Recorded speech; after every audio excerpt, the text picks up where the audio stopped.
क्या आपने कभी सोचा है कि हम तक दीन और इस्लाम कैसे पहुंचा?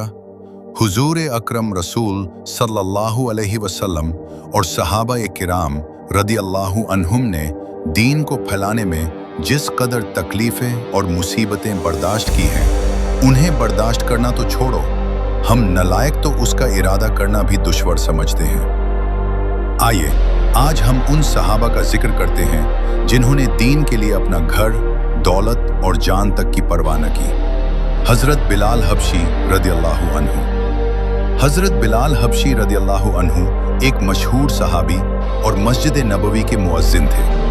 वो उमैया बिन खलफ के गुलाम थे जो मुसलमानों का सख्त दुश्मन था। जब उन्होंने इस्लाम कबूल किया तो उन पर सख्त जुल्म किए गए। दोपहर की सख्त गर्मी में उन्हें तपती हुई रेत पर लिटा दिया जाता और उनके सीने पर भारी गर्म पत्थर रख दिया जाता था। उन्हें जंजीरों से बांधकर कहा जाता, जिंदगी चाहते हो तो इस्लाम छोड़ दो, वरना इसी हाल में मर जाओ। हजरत अबू बकर सिद्दीक रदियल्लाहु अन्हु ने जब ये मंजर देखा तो उन्हें खरीद कर आजाद कर दिया। हजरत अम्मार रदियल्लाहु अन्हु। हजरत अम्मार रदियल्लाहु अन्हु और उनके वालिदैन को भी सख्त तकलीफें दी गई। मक्का की सख्त गर्मी और रेत वाली जमीन पर उन्हें अजाब दिया जाता था। उनके वालिद हजरत यासिर रदियल्लाहु अन्हु सख्त तकलीफों में वाफत पा गए और उनकी वालिदा हजरत सुमैया रदियल्लाहु अन्हा को अबू जहल ने नेजा मारकर शहीद कर दिया।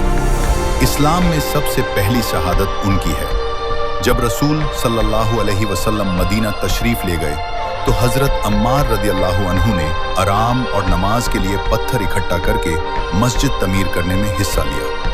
रिवायत के मुताबिक इस्लाम की इब्तिदाई मस्जिदों में उनका अहम किरदार था। हजरत उमर रदियल्लाहु अन्हु।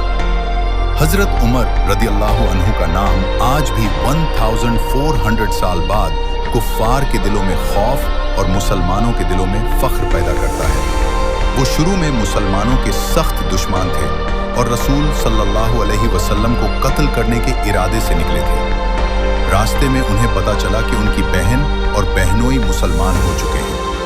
वो गुस्से में उनके घर पहुंचे। वहां हजरत खब्बाब रदियल्लाहु अन्हु उन्हें कुरान की तिलावत सिखा रहे थे। गुस्से में हजरत उमर रदियल्लाहु अन्हु ने अपनी बहन को मरा, जिससे खून बहने लगा। उनकी बहन ने हिम्मत से कहा, उमर, जो करना है कर लो, लेकिन अब ये कलिमा हमारे दिल से नहीं निकलेगा। बहन को जख्मी देखकर उनका दिल नर्म हो गया।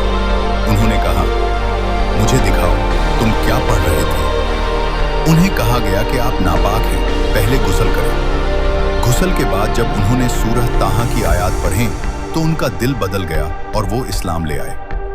अब्दुल्लाह बिन मसूद रदियल्लाहु फरमाते हैं कि उमर रदियल्लाहु का इस्लाम लाना मुसलमानों की फतेह थी और उनकी हिजरत मुसलमानों के लिए मदद थी और उनकी खिलाफत रहमत थी।